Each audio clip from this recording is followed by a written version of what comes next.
धेरैवटा अध्यक्ष बनाउने कुराले समस्या समाधान गर्दैन। वामदेव कमरेड कहाँ पुगेका थिए? कमरेड राष्ट्रिय सभा त छ नि भनेर भनेको थिएँ मैले, होइन? राष्ट्रिय सभाबाट प्रधानमन्त्री हुने व्यवस्थै छैन त म गएर के गर्नु? देश चाहिँ पछाडि गएपछि अनि त्यसको मार कसलाई पर्छ? पहिलो मार प्रधानमन्त्रीलाई पर्छ। अहिले खाली के हो भने दुईजनाको मन मिल्यो भने सब कुरा ठिक, दुईजनाको मन मिलेन भने सब कुरा बेठिक। प्रधानमन्त्री लगायत सरकारको नेतृत्वकर्ता पनि सुध्रिनुपर्छ। नेपाली त नेपाली हुन्, तर के हो भने उही चाहिँ नागरिकता मात्रै नेपाली बोकेका हुन्, भावना चाहिँ कोसँग बिकेकाहरू। सबैको डेरा छ कि घर छ? अनि मान्य के सडकमा बसेर चाहिँ अनि संसदमा जान्छन्? विगतमा पनि कतिपय मन्त्रीहरू चयन गर्दा उपयुक्त पात्रहरू प्रति ध्यान पुगेन, सहमति गर्नु भएन। जब 100 दिन पुरा भयो मैले के भनेको थिएँ? 100 दिनभित्र बोल्नु हुँदैन भनेको थिएँ। किनभने मन्त्री, नयाँ मन्त्रीलाई हनीमुन पिरियड हो। केही मन्त्रीहरू बिन्दास छन् भने त्यो भनेपछि के रमाएर मात्रै बस्ने के? अहिलेको बेलामा सबभन्दा बढी प्रधानमन्त्री नै जिम्मेवार हुनुहुन्छ। उहाँलाई अपहरण भएको भन्ने म त 1% पनि विश्वास गर्दिनँ। लिभिङ टुगेदर मन मिलेसम्म सबै कुरा ठिक। जुन दिन मन मिलेन, यति वर्षदेखि मलाई मेरो इज्जत लुट्दै थियो भने मुद्दा दिन जान्छ। लोभ नभएको भए काठमाडौँ आउनु हुन्थेन। यहाँ परिपूर्ति भएन, त्यसपछि चाहिँ उपेन्द्रजी कहाँ जानुभयो र अहिले फेरि चाहिँ बाबुरामजीको चाहिँ कैदमा हुनुहुन्छ। कसैलाई कर बल गरेर ल्याउनु आवश्यक छैन, ल्याइएको पनि होइन, ल्याए पनि टिक्ने होइन।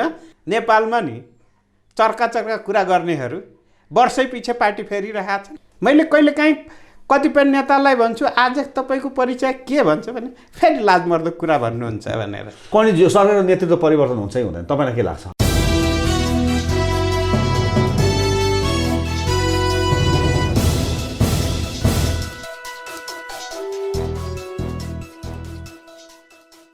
नमस्कार, सूत्र टिभीको सूत्र बहसमा तपाईँलाई हार्दिक स्वागत छ। आजको सूत्र बहसमा हामीले उठाउन लागिरहेको विषय प्रसङ्ग रहेको छ, यति बेला सत्तारूढ दल नेपाल कम्युनिस्ट पार्टी भित्रै अहिलेको वर्तमान सरकारको नेतृत्वलाई फेरबदल गर्नको लागि गठजोड, अङ्कगणितीय अहिले जोड घटाउको प्रसङ्गहरू जोडिएका छन्। कहिले खुमलटारमा बैठक, कहिले बालुवाटारमा बैठक, कहिले कोटेश्वरमा बैठक, यस्ता बैठकहरू सुरु भइसकेका छन्।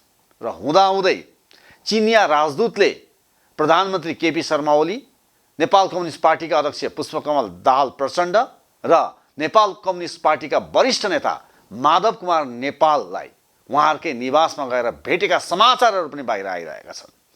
र अहिले सबै गुटका आफ्ना गुटका तरफदारी गर्नको लागि सबै माननीय र नेपाल कम्युनिस्ट पार्टीका नेताहरू व्यस्त देखिन्छन्।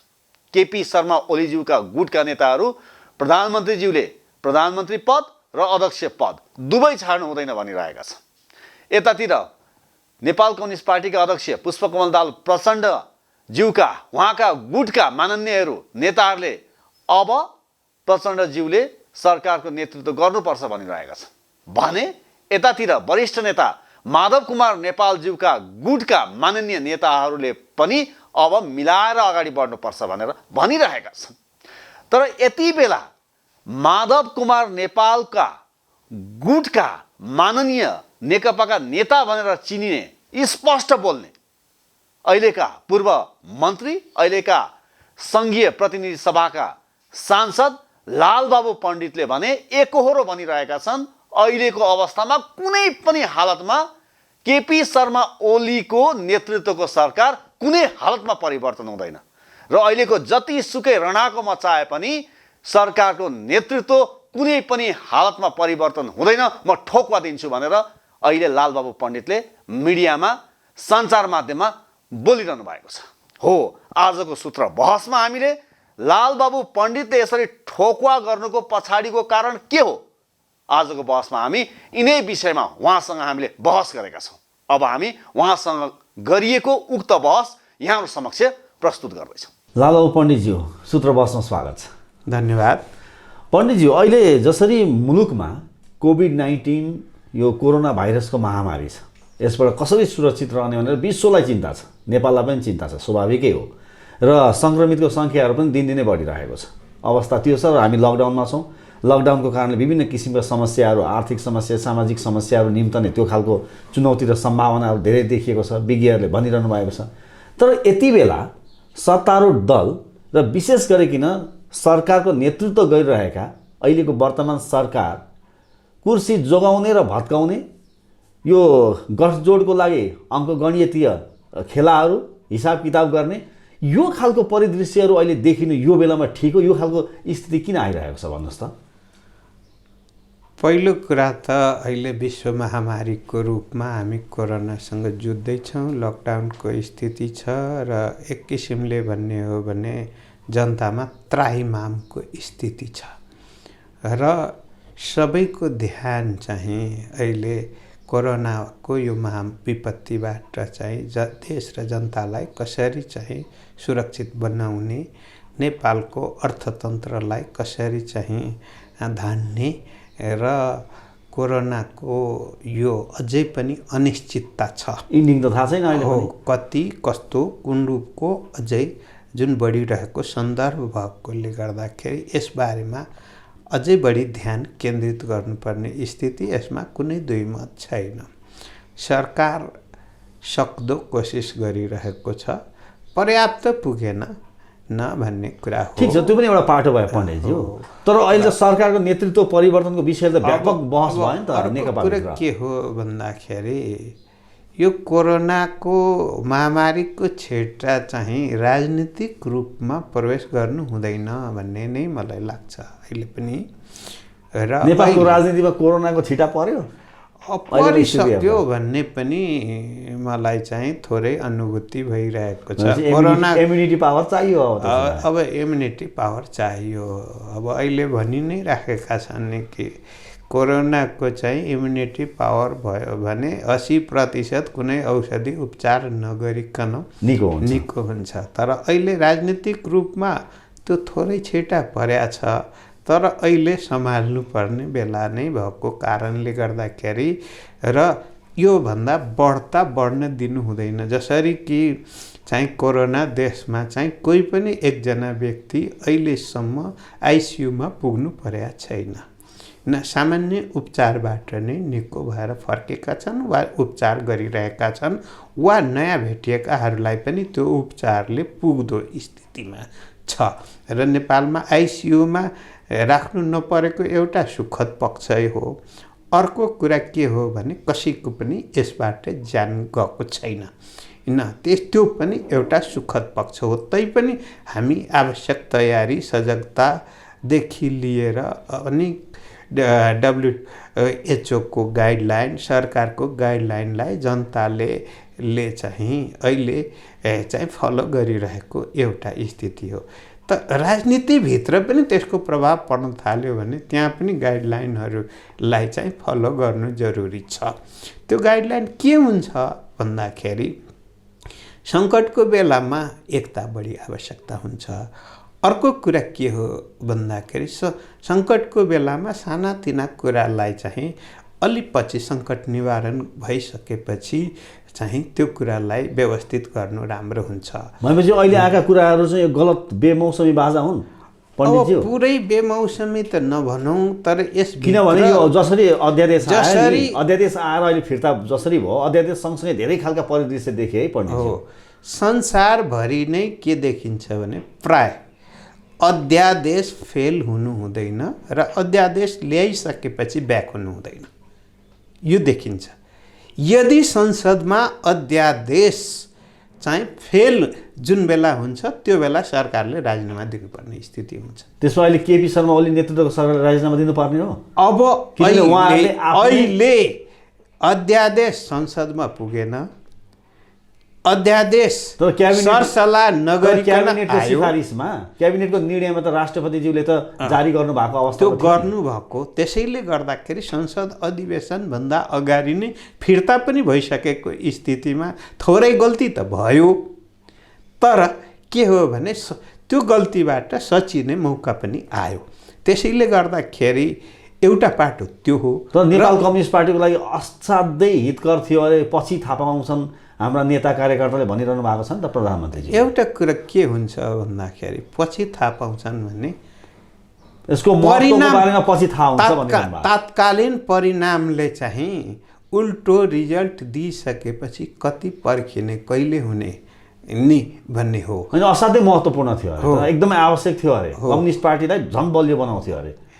नेपालमा सबभन्दा धेरै साना साना टुक्रामा धेरैवटा कम्युनिस्ट पार्टी टुक्रेको स्थिति, एउटाबाट टुक्रेको स्थिति र त्यसपछि एकताको प्रक्रियाबाट चाहिँ मूल पार्टीको रूपमा एउटा कम्युनिस्ट पार्टीको रूपमा अहिले विकास भइरहेको एउटा स्थिति र सबै यसका जुन एकता भए पनि यसका सम्पूर्ण प्रक्रियाहरू समाप्त नभइसकेको स्थिति भएकोले गर्दा बरोबर फुकी फुकी चाल चल्नुपर्ने स्थिति हुन्छ। यो कस्तो हुन्छ, कहिलेकाहीँ हामी देख्छौँ किसान भएको देश हो घरमा पालिरहेको चाहिँ एउटा गोरु र भर्खर किनेर ल्याएको गोरु दुइटैको एक हल बनाएर हलो जोत्न जाँदाखेरि को तालमेल मिलाउनको निम्ति कति समय लाग्छ र कहिलेकाहीँ चाहिँ त्यसले कति दुर्घटना पनि निम्ति आउँछ होइन।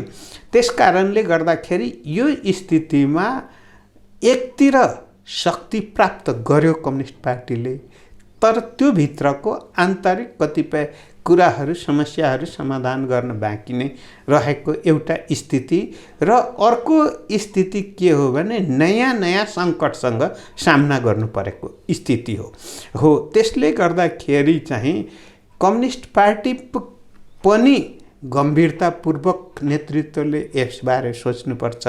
सरकारमा रहेको नेतृत्वले पनि आखिर पार्टीकै नेतृत्व पङ्क्ति पनि रहेको कारणले गर्दा दुईतिरैबाट सोच्दाखेरि त मिलन पोइन्ट निक्लिहाल्छ, मिलन बिन्दु निक्लिहाल्छ।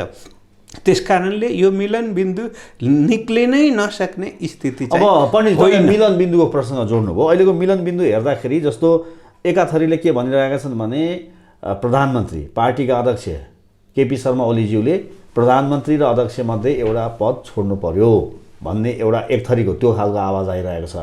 प्रधानमन्त्रीज्यूले सचिवालय बैठकमा नेकपाका उपाध्यक्ष वामदेव गौतमलाई अब यो कोरोनाका महामारी सकिसकेपछि भावी प्रधानमन्त्रीको रूपमा तपाईँलाई म सहजीकरण गर्छु, अब संविधानै संशोधन गरेर हुन्छ अथवा प्रतिनिधि सभा सङ्घीय प्रतिनिधि सभाको कोही सदस्य खाली गराएर भए पनि तपाईँलाई म त्यहाँ पुर्याएर त्यो खालको सहजीकरण गर्छु र वरिष्ठ नेता माधव कुमार नेपाललाई चाहिँ अहिले जसरी अध्यक्ष द्वयको अवस्था छ भने 3 जना अध्यक्ष राखेर तेस्रो वरियतामा राख्छु भनेर प्रधानमन्त्रीज्यूको पार्टीका अध्यक्षज्यूको केपी शर्मा ओलीज्यूको त्यो खालको प्रस्ताव र फेरि सचिवालय अन्य साथीहरूको शीर्षस्थ नेताहरूको नेकपाका साथीहरूको चाहिँ नै होइन दुईटा मध्ये एउटा त छोड्नै पर्छ भन्ने खालको। अब मिलन बिन्दु कहाँ छ पण्डितजी, कसरी मिल्छ त भन्नु? एउटा कुरा त के हो भने हामी देखिरहेको छौँ नेपालमा 7-7वटा एउटा पार्टीको अध्यक्ष भएको पार्टी पनि थियो।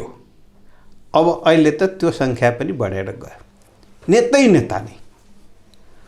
अर्को कुरा के हो भने नेताको सङ्ख्या एउटै पदको सङ्ख्या बढाएर समस्या समाधान हुन्छ कि समस्या झन् थपिन्छ। मेरो मान्यता त के हो भने जति धेरै नेताहरू एउटै लेभलमा चाहिँ पुर्यायौँ त्यति धेरै रणरागको त्यहाँ निक्लिन्छ। त्यसले जनसमस्या निम्त्याउँदो रहेछ। निम्त्याउँछ। किन निम्त्याउँछ भने म के कम त म के कम भन्ने हुन्छ, किनभने बराबर भयो नि। नेकपामा अहिले त्यही समस्या हो पण्डितजी हो। एउटा समस्या त नेपालको राजनीतिक पार्टीभित्र त्यो देखिएको छ, किनभने कतिपय पार्टी 5 जना 6 जना अध्यक्ष भएर पनि चलाए। समस्या भएरै चलाएको, समस्या समाधान भएर होइन र फेरि पनि समाधान होइन।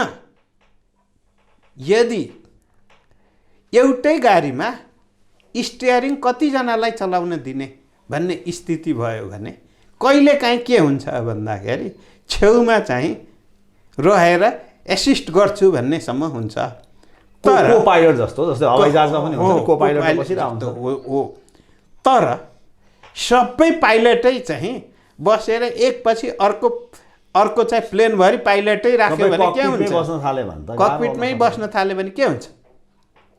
त्यसकारण त्यो एउटा गलत, यदि कहीँबाट त्यो चिन्तन आएको छ भने त्यो चिन्तनै गलत हो। अनि प्रस्ताव आएको त मैले थाहा पाउनु भएन, मिडियाहरूमा त आइसक्यो त। अब राख्नु भएको छ, कति यथार्थ हो कति के हो, अब कति सत्यतापूर्वक राख्नुभएको कि व्यङ्ग गरेर राख्नुभएको त्यो थाहा छैन। म त्यो कमिटीमा नभएकोले गर्दा मलाई थाहा छैन एउटा कुरा है। त्यसकारण धेरैवटा अध्यक्ष बनाउने कुराले समस्या समाधान गर्दैन भन्ने एउटा मलाई लाग्छ। अब दुईटा पद अर्को कुरा, नेपालको संविधान विपरीत केही कुरा चाहिँ प्रस्ताव चाहिँ प्रधानमन्त्रीले चाहिँ ल्याउनु उपयुक्त हुँदैन। जस्तो अहिले त भन्ने हो भने प्रतिनिधि सभामा हारेका व्यक्ति त फेरि चाहिँ अर्को 5 वर्ष नपुगिकन फेरि त्यो ठाउँमा पुग्ने स्थिति छैन र कसैले छोडेर फेरि चुनावबाट प्रतिनिधि सभामा पुग्नुभयो भने अलग्गै कुरा हो। प्रतिनिधि सभाको सदस्य नभइकन प्रधानमन्त्री चाहिँ हुने स्थिति होइन। त्यो कसैले भिक्षा मागेको र कसैले चाहिँ भिक्षामा दान दिएको त्यो गलत हो। त्यो कुरा गलत हो। गलत हो भने उसो भयो नि पण्डितज्यू। जस्तो नेकपाकै अध्यक्ष योभन्दा अगाडि पुष्पकमल दाहाल प्रचण्डज्यूले पनि प्रस्ताव लानुभयो र त्यसमा ठिकै छ भनेर वरिष्ठ नेता माधव कुमार नेपालले भन्नुभयो भनेर वामदेव गौतमको विषयमा त बारम्बार नेकपामा त यो विषय त उठिरहेको छ नि त पण्डितज्यू। विगतमा पनि उठेको, यो कुनै नौलो तरिकाले त उठेको छैन। अहिले आत्मकेन्द्रित इच्छा राख्नु, मात्र आत्मकेन्द्रित, त्यसले देश र पार्टीको हितमा कुनै उपलब्धि दिँदैन भने त्यो व्यक्तिको महत्त्वाकांक्षा मात्रै हुन्छ। एउटा कुरा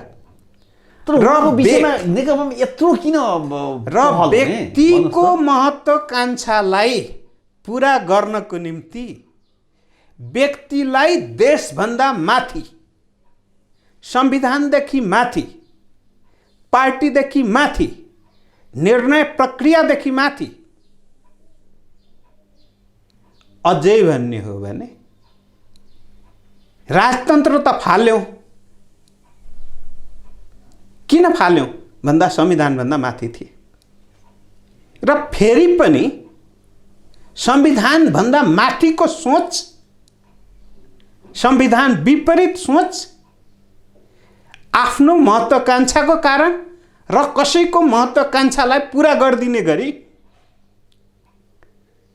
फेरि पनि त्यो प्रस्ताव आउँछ भने त्यसले देशलाई के हित गर्छ?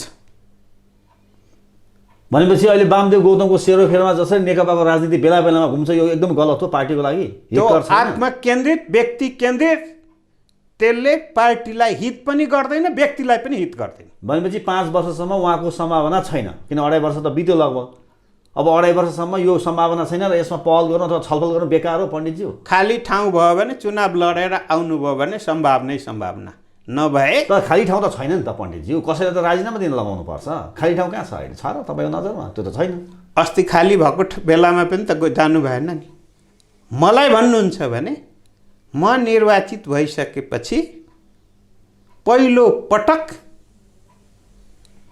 यसो सरसल्लाहको निम्ति वामदेव कमरेड कहाँ पुगेका थिए। कमरेड राष्ट्रिय सभा त छ नि भनेर भनेको थिएँ मैले, होइन? राष्ट्रिय सभाबाट प्रधानमन्त्री हुने व्यवस्थै छैन त म गएर के गर्नु? म त जाने भनेको प्रधानमन्त्रीको निम्ति जाने। तपाईँले डाइरेक्ट त्यस्तो भन्नुभयो? मसँग पनि डाइरेक्टै भन्नुभएको थियो। उहाँले सार्वजनिक रूपमा पनि त्यही कुरा भन्नुभएको छ कि त मेरो निम्ति संविधान संशोधन गर्नु पर्यो। उहाँले मेरो निम्ति भनिसकेपछि उहाँको निम्ति संविधान संशोधन हुँदा अहिले संविधान संशोधन हुने स्थिति छ? गर्न उपयुक्त छ? राष्ट्रको हितमा छ? राष्ट्रको हितमा हुन्छ? यदि प्रश्न गर्ने हो भने त्यसो भए त व्यक्तिका अलग अलग महत्त्वाकांक्षा हुन्छ। होइन, उहाँलाई फेरि पार्टीभित्रैबाट पनि विभिन्न किसिमका परिस्थिति भए, मलाई अन्तर्घातबाट हराइयो भनेर चाहिँ अलिकति चित्त बुझेको छैन। चित्त बुझाउनको लागि एउटा ठिकै पनि हुन्छ कि सबैजना तपाईँहरू मिलेर बनाइदिए भयो त एकचोटि। नेकपाकै नेता हो, उपाध्यक्ष हो तपाईँहरूको। उहाँले मात्र किन चाहिँ, अरू पनि हार्नेहरू छन् नि त, अरू पनि हार्नेहरू छन् नि, अरूले पनि त दाबी गरेका छन् नि। पार्टीभित्रैबाट अन्तर्घात भयो भनिरहनु भएको छ त, उहाँले सुरुदेखि नै भन्नुभएको छ। अरू हराइयो भन्नुहुन्छ। को उम्मेदवारले म चाहिँ जितेको हुँ भन्नुहुन्छ? म हारेको हुँ कसले भन्नुहुन्छ? चुनावमा जाने भनेको जित र हारकै निम्ति हो। जित भयो भने संसदमा आउने हो, हार भयो भने जनताको सेवा गर्ने हो, फेरि कुर्ने हो र आउने हो, आउँदो निर्वाचनको लागि तयारी गर्ने हो। मैले बुझेको त यही हो, बहुदलीय प्रणाली पनि यही हो। त्यसो भए चुनावमा नगइकन पनि प्रतिनिधि हुन पाइने व्यवस्था किन गरिदिँदैनौँ त हामी? त्यो त कसरी? आज सङ्घीय लोकतान्त्रिक गणतन्त्रमा हामी छौँ। यत्रो बलिदानीको बादमा हामीले सबैको जनप्रतिनिधिले लेखेको संविधान बनायौँ। अब हामी फेरि त्यो बाटोमा जान सक्छौँ? त्यो बाटो भनेको त फेरि के हो भने त्यसले के निम्ति उही पुरानो जसलाई फाल्यो त्यही ठाउँ पुरे आफू पुग्ने भने हो नि। त्यसले के निम्ति आउँछ त फेरि? त्यसले व्यक्तिको क्षणिक स्वार्थ महत्त्वाकांक्षा त पुरा होला, देश भड्कालोमा जान्छ। पण्डितज्यू, सरकारको नेतृत्व परिवर्तन हुन्छ कि हुँदैन तपाईँलाई के लाग्छ? अहिले जुन मलाई अहिले तुरुन्तै सरकारको नेतृत्व परिवर्तन हुन्छ भन्ने लाग्दैन। हुँदैन? कहिलेसम्म भन्दा यो कोरोनाको महामारी छ, यो महामारीको बेलामा यही बिचमा सरकार परिवर्तनको चलो खेलोमा कोही लाग्नु हुँदैन। तर अहिले चलखेल सुरु भएको छ, यो प्रयास किन सुरु भएको छ? दोस्रो कुरा के हो भने अहिले सबको यता ध्यान केन्द्रित हुनुपर्छ। प्रधानमन्त्रीज्यूले पनि म कता कता सुन्छु, प्रधानमन्त्री केपी शर्मा ओलीको निम्ति भोट आएको भनेर भन्नुहुन्छ कतिले। हो, उहाँकै लागि भोट आएको हो र उहाँको लागि धरहराबाट हामी हाम फाल्न तयार छौँ पनि भनिरहनु भएको छ। मलाई प्रतिवाद गर्न छैन, भनिरहनु भएको छ त पण्डित। मलाई प्रतिवाद गर्न छैन, तर घोषणापत्र निक्लिँदा केपी ओलीको घोषणापत्र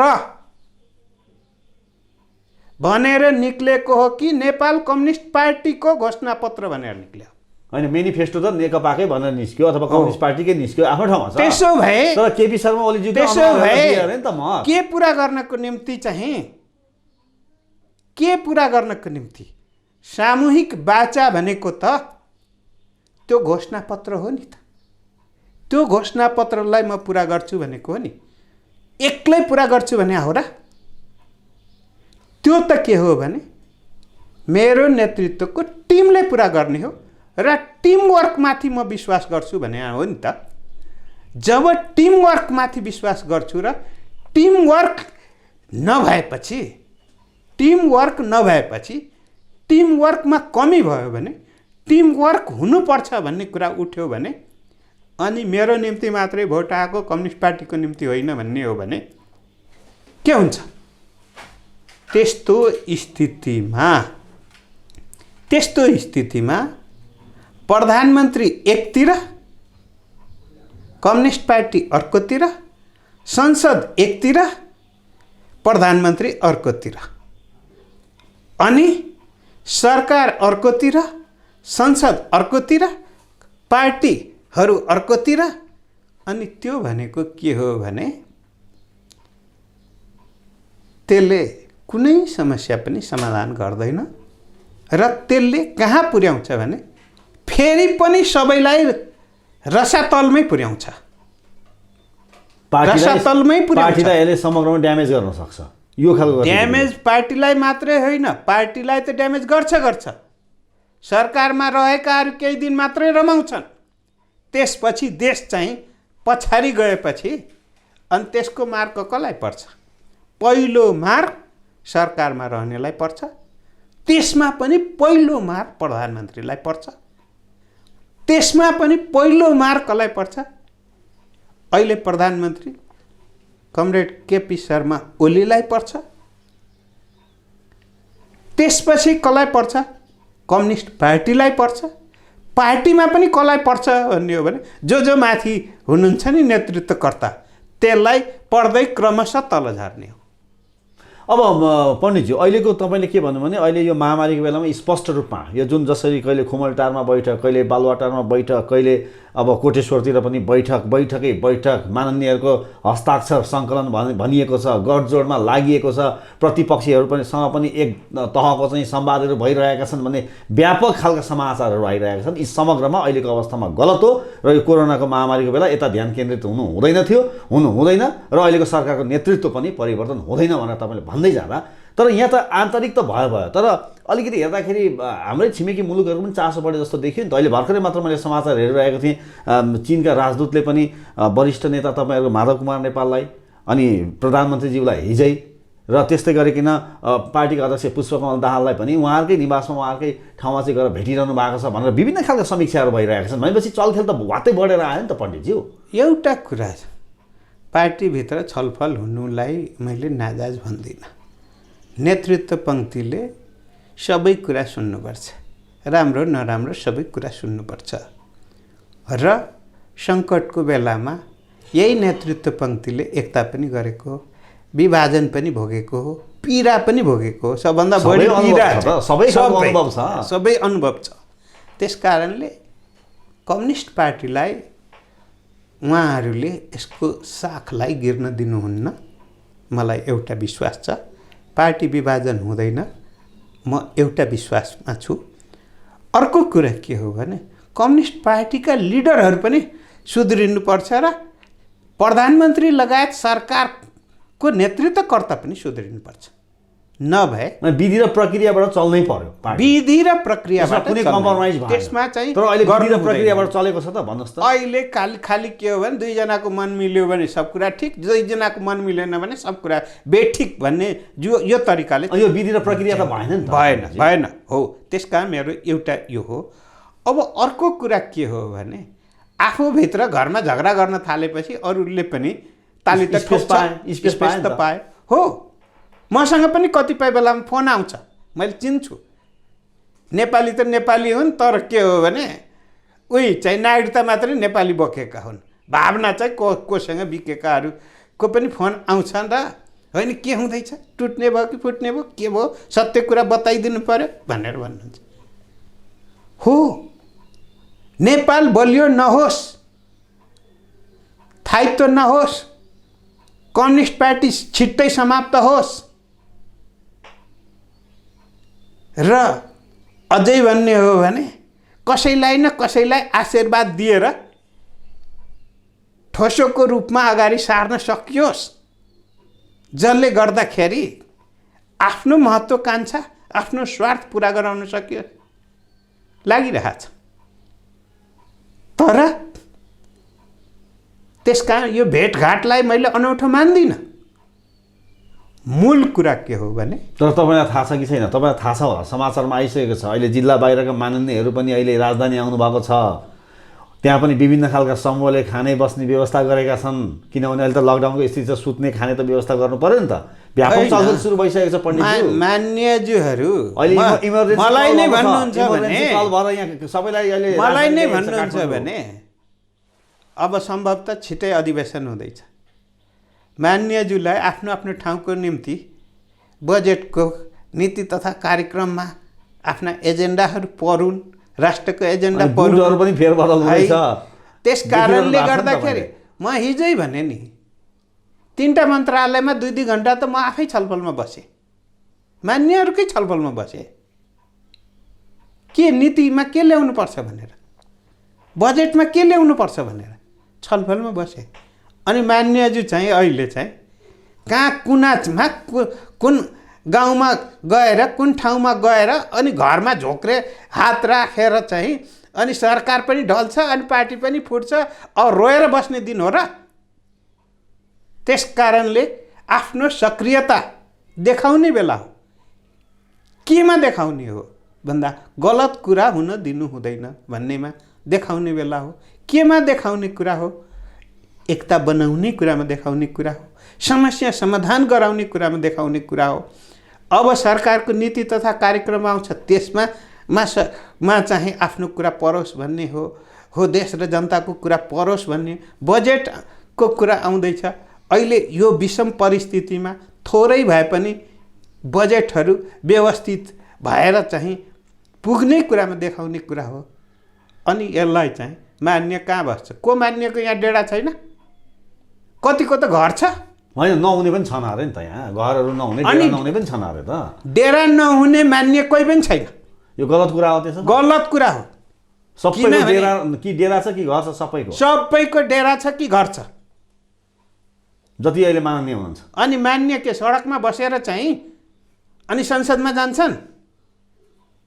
खै एकै ठाउँमा भेला हुने अरे, बस्ने अरे, त्यो खालको कुरा आइरहेछ। होइन, बैठक भएपछि त अब हिजै पनि म चाहिँ उद्योग मन्त्रालयमा बसेका थिएँ, भौतिक योजना मन्त्रालयमा बसेका थिएँ, पर्यटन मन्त्रालयमा बसेका थिएँ, सामूहिक बसेका थिएँ। अनि त्यो पनि के हो होला? सरसल्लाहको निम्ति बस्नुभयो होला।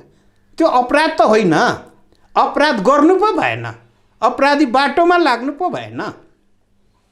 तर यो कतिपय चाहिँ सञ्चार माध्यममा मनगढन्त कुराहरू बढाइ चढाइ र अलि स्वाद लिई लेख्ने, अनि चाहिँ टपिक पनि उत्तेजित तरिकाले नेगेटिभ राखेर अनि चाहिँ प्रचार प्रसार गर्दाखेरि किनभने भ्युवर बढ्छ, हेर्ने मान्छे बढ्छ अनि ताली ठोक्छ, त्यस्तै कुरामा भन्ने हो भने त्यतातिर सोच्नु आवश्यक छैन। अब पण्डितजी, मैले यही प्रसङ्ग जोडेँ। जस्तो अहिले अघि हामीले एउटा सोल्युसनको एउटा कुराहरू गऱ्यौँ होइन, प्रधानमन्त्रीज्यूले राखेको प्रस्ताव र फेरि एउटा अर्को समूहले राखेको प्रस्तावको कुरा गर्दै गर्दा यति बेला प्रधानमन्त्रीज्यूले के पनि भनिरहनु भएको छ भन्दाखेरि, जसरी आइरहेछ कुराहरू कि अहिले अरू नियुक्तिहरू लगायतको स्वयं अहिलेको मन्त्री परिषदकै सदस्यहरू पनि फेरबदल गर्नको लागि चाहिँ म तयार छु।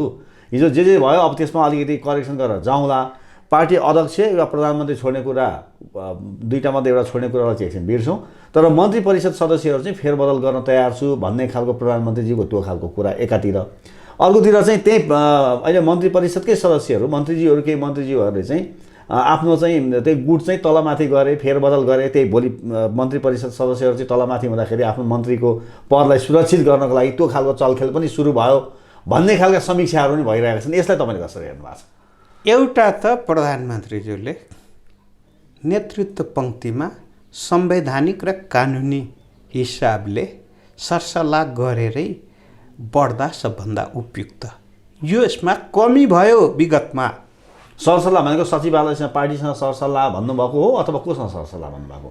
सचिवालय त कमिटी नै भइगयो है, र सचिवालयसँग मात्रै राम्रोसँग सरसल्लाह भएर गइदिएको भए यो प्रश्नै उठ्ने थिएन। भएको थाई कमिटीको पनि आवश्यक पर्दैन थियो। त्यहाँभित्रै चाहिँ रनाको निक्लेपछि न थाई कमिटीको कुरा आएको हो। थाई कमिटीले पनि समाधान नगर्ने स्थिति भयो भने केन्द्रीय कमिटी हो। त्यसकारण पार्टीको जे प्रणाली छ त्यही प्रणाली। अर्को कुरा के हो भने एउटा ओठे जवाबको स्थिति कतिपय उहाँ नजिकका व्यक्तिहरू पनि छन्। एकछिनको निम्ति त स्वाद फेरिन्छ, तर त्यसले के हुन्छ भने थप समस्याहरू सिर्जना गरिदिन्छ। अनि अर्को कुरा के हो भने व्यक्ति एकजनालाई मात्र ठिक लाग्यो भने त्यही नै अन्तिम सत्य हो भन्ने ठानियो भने के हुन्छ भने भड्खालोमा फेरि पुगिन्छ। सामूहिक प्रणाली हुँदैन। सामूहिक प्रणाली त सबभन्दा बढी चाहिँ कसले चाहिँ अनुशासन सबभन्दा पहिला कसलाई लाग्छ भने सबभन्दा माथि जो छ उसैले पालना गर्नुपर्छ नि। सबभन्दा माथिल्लो कमिटीले पालना गर्नुपर्ने हुन्छ नि त। अब माथि रहेकै चाहिँ लठीभद्र भइदियो भने तलका झन् कति लठीभद्र हुँदै जान्छ। त तलको लठीभद्र भयो मतिर सोझ्याउने होइन। तिमीहरू लठीभद्र हुन पाउँदैन, हामी त भयौँ। त्यसै कारणले गर्दाखेरि सरकारको नेतृत्व उहाँले गरिराख्नु भएको, उहाँले गरिराख्दा विगतमा पनि कतिपय मन्त्रीहरू चयन गर्दा उपयुक्त पात्रहरू प्रति ध्यान पुगेन, सहमति गर्नु भएन प्रधानमन्त्रीज्यूले, र प्रतिफल आउने गरिकन गर्नु भएन। विभिन्न खालका स्क्यान्डल पनि भए, प्रकरण, अनि सबै कुराको अन्तिम फैसला प्रधानमन्त्रीज्यूले गर्ने स्थिति भयो भने के हुन्छ? यो देशमा कुनै अङ्गको आवश्यकता पर्दैन। क्याबिनेटमा पनि के हो त? हाम्रो प्रणालीले प्रधानमन्त्री मात्रै चिन्छ, मन्त्री चिन्दैन। मन्त्रीले प्रस्ताव लाने हो, प्रधानमन्त्रीज्यूले पारित हुँदैन भनिसकेपछि केही लाग्दैन, त्यो रोकियो। कुनै प्रस्ताव प्रधानमन्त्रीज्यूलाई लाग्यो र 95% मन्त्रीहरूले यो प्रस्ताव ठिक छैन भन्नुभयो भने पनि त्यो प्रस्ताव पारित हुन्छ र प्रधानमन्त्रीको प्रस्ताव हुन्छ, मन्त्री परिषदको प्रस्ताव हुन्छ। त्यस कारणले गर्दाखेरि फेरि पनि म भन्छु, सम्पूर्ण मेहको केन्द्रबिन्दु प्रधानमन्त्री हुनुभएकोले गर्दाखेरि पार्टीको अध्यक्ष पनि उहाँ केन्द्रबिन्दुमा रहनु भएको कारणले गर्दा पार्टीको रक्षा गर्ने जिम्मेवारी पनि उहाँको हो, देशको रक्षा गर्ने जिम्मेवारी पनि उहाँको हो, देशलाई समृद्धि बनाउने जिम्मेवारी पनि उहाँको हो, र सबैलाई मिलाएर लाने जिम्मेवारी पनि उहाँको हो। त्यस कारणले आज मलाई एक थोक लाग्यो, भोलि अर्को थोक लाग्यो, दिनका दिनै अर्को थोक लाग्दै जाने हो भने अनि दिनका दिन यो कोरोनाले रूप फेरे जस्तो, स्वरूप फेरे जस्तो फेरिने स्थिति भयो भने के हुन्छ? अब पण्डितज्यू, जस्तो भनौँ न, अब प्रधानमन्त्री त केपी शर्मा ओलीज्यू नै हुनुहुन्छ, तपाईँ पनि मन्त्रीमण्डल सदस्यमा हुनुहुन्थ्यो। तपाईँको बेलामा केही सदस्यहरूलाई चाहिँ भनौँ न मन्त्री हुँदै छोड्नुपर्ने अवस्था आयो। अब जो साथीहरू गए पछि पनि खासै त्यति राम्रो खालको पर्फर्मेन्स त देखिएन, विभिन्न किसिमका काण्डहरू पनि आए होइन। अब 70 करोड डिलदेखि लिएर अनेक खालका प्रसङ्गहरू जोडिए। अब तपाईँहरूलाई लागेको थियो होला नि, त्यति बेला मैले अन्तर्वार्तामा पनि मैले सोधेको थिएँ, ठिकै छ मैले छोडेँ भने पनि अझ मभन्दा राम्रो काम गर्ने आए त ठिकै हो भनेर तपाईँले मैसँग भन्नुभएको थियो। अब तपाईँलाई अहिले के लागिरहेको छ? हामीले त छोड्यौँ त्यतिखेर, जो तपाईँहरूले छोड्नुभयो, निक्लिनुभयो, अहिले त्योभन्दा भयो, बेटर भयो अथवा के भयो? के देखिरहनु भएको छ? मैले मन्सिरको मन्त्रीबाट हटेको पहिलो हप्तामै 2-3टा इन्टरभ्यू दिएको थिएँ। मैले प्रधानमन्त्रीज्यूकै कुरा कोट गरेर, प्रधानमन्त्रीज्यूको कोट गरेर के भनेको थिएँ भने उहाँले कार्य सम्पादन सम्झौता गर्नुभएको थियो, गराउनु भएको थियो, त्यसलाई उहाँले हेर्नु भएन, त्यसलाई हेर्नु भएन। कामको मूल्याङ्कनको आधारमा मन्त्री परिषदमा चाहिँ परिवर्तन भएन। मैले एउटा प्रश्न उठाएको थिएँ, तर यो प्रधानमन्त्रीय प्रणाली भएकोले गर्दाखेरि त्यो उहाँको संवैधानिक अधिकार भएको कारणले गर्दाखेरि यसमा कसैले बोलिराख्न आवश्यक छैन। दोस्रो, प्रधानमन्त्रीज्यूले त्यतिखेर के भन्नुभएको थियो भने सरकारलाई गति दिनको निम्ति चाहिँ मन्त्रीमण्डलमा परिवर्तन गरिएको। गति कस्तो आयो त? कसरी हेर्नु भएको छ? मूल्याङ्कन त्यतिखेर मैले के भनेको थिएँ, अहिले त हामीले चाहिँ ल गुरेर गऱ्यौँ, अबको मन्त्रीमण्डलले उरेर गर्छ भनेर भनेको थिएँ। त्यसपछि प्रधानमन्त्रीज्यूले नै त्यतिखेर के भन्नुभएको थियो भने होइन भने फागुनमा म फेरि नयाँ गति दिन्छु भन्नुभएको थियो। मैले त्यसैलाई लिएर के भनेको थिएँ भने अहिले त 2 महिना उडेर गर्नुहुन्छ, यदि गति भएन भने अर्को महारकेटको उडान फागुनदेखि सुरु हुन्छ। मैले त्यो भित्रबाट भनेको थिएँ। त्यहाँभित्रको सङ्कट पनि बढ्दै जाँदै थियो र अनि मैले महारकेटको कुरा चाहिँ भनेको, मैले यही कुरा भन्यो। अब पछिल्लो अवधिमा जब 100 दिन पुरा भयो मैले के भनेको थिएँ, 100 दिनभित्र बोल्नु हुँदैन भनेको थिएँ। किनभने नयाँ मन्त्रीलाई हनीमुन पिरियड हो। त्यसपछि के हो भनेको थिएँ भने केही मन्त्रीहरू बिन्दास छन् भने। त्यो भनेपछि के बिन्दास भनेको मतलबै नभएको कि रमाएर मात्रै बस्ने के, चिन्ता पीर गर्नुपर्छ गर्नु हुँदैन भन्ने केही पनि नभएको त्यस्ता मन्त्री एउटा मन्त्रीको पंक्ति त्यस्तो छ। त्यसकारण यसले रिजल्ट दिन्छ। नभन्दै फागुनपछि तपाईँ हेर्नुहोस् नयाँ मन्त्रीमण्डल आइसकेपछि जनतामा कति उत्साह आयो या कति प्रश्न उठे। अब अहिले त फागुन मात्रै होइन, अर्को महाविपत्ति पनि सुरु भयो होइन। अहिले त कोरोनाको समस्या छ। फेरि कोरोनाको समस्या एकतिर छ, अर्कोतिर राजनीतिक समस्या पनि उत्पन्न हुँदै गयो नि, सँगसँगै आयो नि। त्यस कारणले ठिक गरे या बेठिक गरे भने पहिलो आत्ममूल्याङ्कन गर्ने जिम्मेवारी प्रधानमन्त्रीजीकै हो। प्रधानमन्त्रीजीले आफ्नो आत्ममूल्याङ्कन गर्ने अवस्था गर्नुपर्छ। यति बेला गर्नुपर्छ। कमजोरी भएको कुरा चाहिँ आफैले चाहिँ सच्याउन पहलकदमी गर्नुपर्छ। आफैले सच्याउन पहलकदमी गर्नुपर्छ। र उहाँका मन्त्रीमण्डल त उहाँका टिम हो। त्यो टिम कमजोर भयो भने काम कमजोर हुन्छ।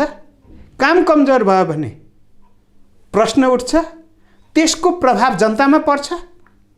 अनि जनतामा परिसकेपछि प्रधानमन्त्रीमाथि थरी थरीको प्रश्न उठ्यो भने सबैको जवाब दिनुपर्छ।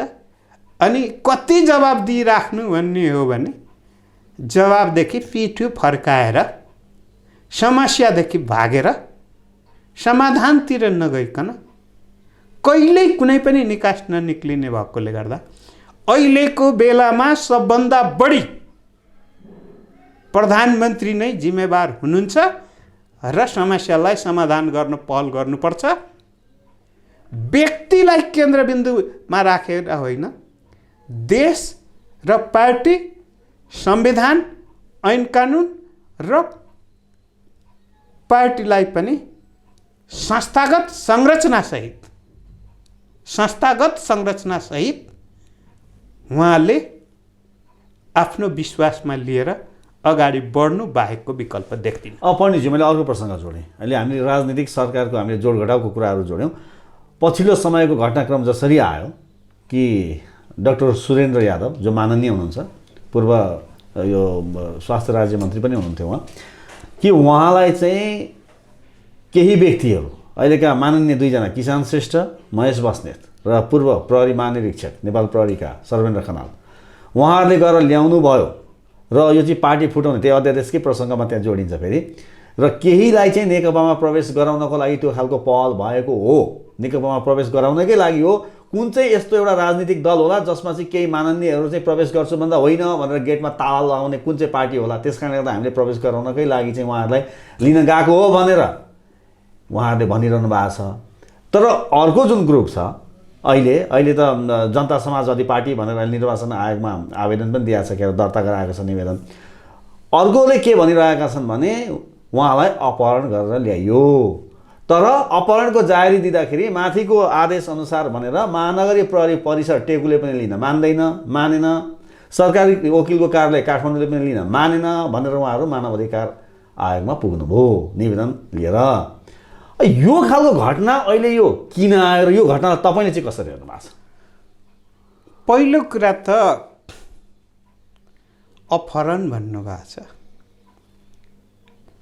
साथीहरू त्यसरी नगए हुन्थ्यो भन्ने एउटा मलाई लाग्छ। भनेको यहाँदेखि उहाँ नगए भए हुन्थ्यो, उहाँलाई आउनलाई कुनै प्रब्लम थिएन। माननीय हो, मन्त्री भइसकेको मान्छे। अर्को कुरा के हो भने उहाँलाई अपहरण भएको भन्ने म त 1% पनि विश्वास गर्दिनँ। किनभने माननीय गएर उहाँको गाउँमा कहीँ बाटोमा भेटेर पनि होइन, उहाँ कहाँ भात खाएर 3 घन्टा 4 घन्टा बसेर अनि आउनुभयो, खाँदै आउनुभएको, भेट्दै आउनुभएको, आफ्नो पार्टी अध्यक्षलाई कुरा गर्दै आउनुभयो, सरसल्लाह गर्दै आउनुभयो। सारमा भन्नुपर्दाखेरि एउटा हाम्रो समाजमा विकृत रूप चाहिँ सुरु भएको छ। त्यो विकृत रूप भनेको लिभिङ टुगेदर हो। लिभिङ टुगेदर मन मिलेसम्म सबै कुरा ठिक, जुन दिन मन मिलेन, यति वर्षदेखि मलाई मेरो इज्जत लुट्दै थियो भने मुद्दा दिन जान्छ, अस्मिता लुटियो भनेर। वर्षौँदेखि चाहिँ मन मिलेर लुटिएको कुरालाई यसमाथि कसैले प्रश्न उठाउनु हुँदैन भन्ने, तर मुद्दा दिनुपर्ने। अनि मुद्दा लिएर चाहिँ अस्मिता लुटिएकोमा अनि बलात्कारी भनेर कारवाही गर्नुपर्ने। नियतै खराब, दुइटैको नियत खराब हुन्छ। भनेपछि दुइटै ठिक भएन। त्यहाँ जानु ठिक थिएन यो लकडाउनको बेला है। म एउटा कुरा भन्छु, अर्को कुरा त्यो अपहरण नै होइन, मुद्दा लिएर जानु नै आएकै छ नि कुरा। काठमाडौँमा आएर बार्गेनिङ नमिलेपछि चाहिँ, काठमाडौँमा आएर बार्गेनिङ नमिलिसकेपछि अनि फेरि अध्यक्ष कहाँ गएको। अनि यहाँ पूर्व प्रहरी महानिरीक्षक चाहिँ कहाँबाट जोडिनु भयो, किन जोडिनु भयो जस्तो लाग्छ तपाईँलाई? ल, दुईजना माननीय त गए अरे, पार्टीमा प्रवेश गराउनकै लागि गए अरे, उहाँहरूकै भनाइहाल्छ। यो पूर्व प्रहरी महानिरीक्षक उहाँ पनि जानु हुँदैन थियो फुर्सदको समय यसो हेरेर आउँ, घुम्न जाउँ भनेर जानुभयो कि के जानुभयो, उहाँ पनि जानु हुँदैन थियो, म कोही पनि जानु हुँदैन थियो भन्ने नै पक्षमा हुँ। तर यो मुद्दा राजनीतिक कुरामा जहाँ पुगे पनि त्यो अपहरण होइन। पहिलो डाक्टर साहबको मनसायमै खोट थियो, डाक्टर यादवको खोट थियो नि त। लोभ नभएको भए काठमाडौँ आउनु हुन्थेन, यहाँ परिपूर्ति भएन। त्यसपछि चाहिँ उपेन्द्रजी कहाँ जानुभयो र अहिले फेरि चाहिँ बाबुरामजीको चाहिँ कैदमा हुनुहुन्छ। त्यस कारण उहाँले प्रश्न गर्नुपर्छ, यो अपहरण होइन, आएको हुँ। त्यो त उहाँहरूकै राजनीतिक पार्टीका नेताहरूले पनि भन्नुभयो नि त, पार्टी फुटाउनको लागि गरेकै हो, सङ्ख्या नपुगेपछि एक भएरै बसेको हो भन्नुभएकै हो नि त। भनेपछि यो अहिले कति आवश्यक छ? नेकपामा केही अन्य साना दलबाट चाहिँ यसरी ल्याउनु, आमन्त्रण गर्नु आवश्यक छ कि छैन अहिलेको समयमा? एउटा कुरा नि, आवश्यक हो कि होइन यति बेला? यदि मानव आउन तयार हुनु पर्यो, आवश्यक हो कि होइन, के छ स्थिति? स्वेच्छाले आउनेलाई नेकपाले स्वागत गर्छ, त्यो त एउटा पाटो हो। तर अहिले त्यो खालको स्थिति देखिएन नि त। कसैलाई कर बल गरेर ल्याउनु आवश्यक छैन, ल्याइएको पनि होइन, ल्याए पनि टिक्ने होइन। केही स्वार्थको निम्ति मात्रै आउने, त्यो स्वार्थ पुरा नहुँदा जाने हो, वा स्वार्थ चाहिँ पुरा भएपछि जहिलेसम्म स्वार्थ पुरा भइरहन्छ तहिलेसम्म टिक्ने हो, नभए फेरि पनि आफ्नो बाटो लाग्ने। है, यसो कुनै अर्थ छैन? पानीको फोका जस्तै हो, कुनै अर्थ छैन। के देखेका छौ नि नेपालमा नि चर्का कुरा गर्नेहरू वर्षै पछि पार्टी फेरिरहेका छन्, वर्षै पछि नयाँ कुरा ल्याइरहेका हुन्छन्, कुनै फिट हुँदैन। तैपनि म चाहिँ देशको नेतै हुँ, पार्टीको नेतै हो, कुनै न कुनै पार्टीले एउटाले लिइहाल्छ। त्यो अहिले हाम्रो मुलुकमा देखिएको छ, देशको राष्ट्रिय राजनीतिमा देखिएको छ। आफूले आफैलाई पनि मूल्याङ्कन नगर्ने।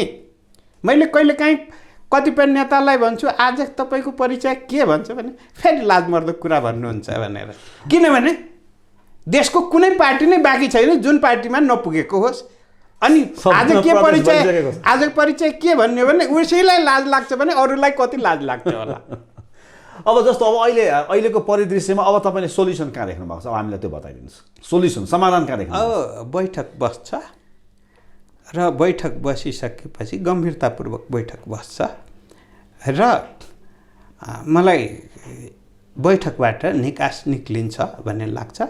हाम्रो नेतृत्व पङ्क्ति त्यति बहकिने वा आफ्नो जिम्मेवारीबाट पन्छेर मुलुकलाई चाहिँ र अहिले जुन कम्युनिस्ट पार्टीले जुन पाएको जनताको मत र जुन सरकार छ यसलाई धरातलमा पुर्याउने चाहिँ धराशायी बनाउने कुरा चाहिँ गर्छ भन्ने मलाई लाग्दैन। त्यस कारणले नेतृत्वमा छलफल पनि चलिरहेछ, फेरि पनि छलफल हुन्छ, समस्यालाई समाधान समस्या आएको छ, समाधान निकाल्छ। तपाईँ विश्वस्त हुनुहुन्छ? म विश्वस्त छु। पार्टी फुट्दैन, सरकार ढल्दैन, यति कुरामा म विश्वस्त छु। यसमा तपाईँ 100% विश्वस्त? विश्वस्त छु। हस् त पण्डितज्यू, सूत्र बहसमा हामीलाई समय दिनुभयो, हामीसँग कुराकानी गरिदिनु भयो, हाम्रो दर्शकलाई पनि केही कुराहरू जानकारी गराइदिनु भयो। यहाँलाई धेरै धेरै धन्यवाद। हस् त, धन्यवाद।